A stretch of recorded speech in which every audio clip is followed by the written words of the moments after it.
গণভোটের তফসিল নিয়ে আপনাদের সামনে হাজির হওয়ার সুযোগ দিয়েছেন। অবশেষে ঘোষণা করা হয়েছে ত্রয়োদশ জাতীয় সংসদ নির্বাচন এবং চতুর্থ গণভোটের তফসিল।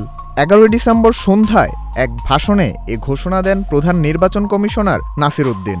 সংসদ নির্বাচন এদেশের মানুষের কাছে সুপরিচিত হলেও গণভোট তুলনামূলকভাবে নতুন অভিজ্ঞতা। অধিকাংশ নাগরিকের জন্য এবারই প্রথমবার গণভোটে অংশগ্রহণের সুযোগ তৈরি হয়েছে। এই প্রেক্ষাপটে চলুন জেনে নেওয়া যাক গণভোট কি এবং কেন এটি অনুষ্ঠিত হয়।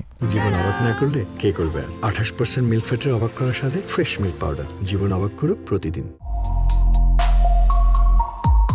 গণভোট হলো একটি গণতান্ত্রিক প্রক্রিয়া যেখানে জনগণ সরাসরি ভোট দিয়ে রাষ্ট্রের গুরুত্বপূর্ণ কোনো সিদ্ধান্তে মতামত প্রকাশ করে। সাধারণত সংবিধান সংশোধন, আইন প্রণয়ন কিংবা রাষ্ট্রীয় নীতি নির্ধারণের মতো বড় সিদ্ধান্তে গণভোট অনুষ্ঠিত হয়। এতে জনগণকে একটি নির্দিষ্ট প্রশ্নে হ্যাঁ বা না ভোট দিতে বলা হয়।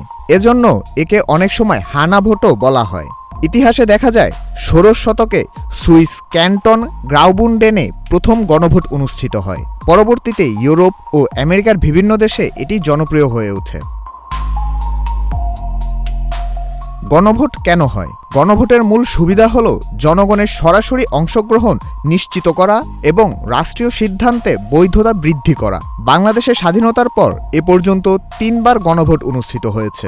প্রথমবার 1977 সালে রাষ্ট্রপতি জিয়াউর রহমান জনগণের আস্থা যাচাই করতে গণভোটের আয়োজন করেন। এরপর 1985 সালে এরশাদের শাসনামলে গণভোট অনুষ্ঠিত হয়। আর সর্বশেষ 1991 সালে সংসদীয় শাসন ব্যবস্থার পুনঃপ্রতিষ্ঠার জন্য গণভোটের আয়োজন করা হয়। প্রতিবারই গণভোট রাজনৈতিক বৈধতা অর্জনের হাতিয়ার হিসেবেই ব্যবহৃত হয়েছে। তবে গণভোটের চ্যালেঞ্জও রয়েছে। অনেক সময় জনগণ জটিল রাজনৈতিক বা অর্থনৈতিক প্রশ্নে পর্যাপ্ত তথ্য না পেয়ে কেবল আবেগের ভিত্তিতে সিদ্ধান্ত নিয়ে থাকে, যা দীর্ঘমেয়াদে রাষ্ট্রের জন্য ক্ষতির কারণ হতে পারে। ইয়াকুব আলী মোল্লা, নাগরিক প্রতিদিন।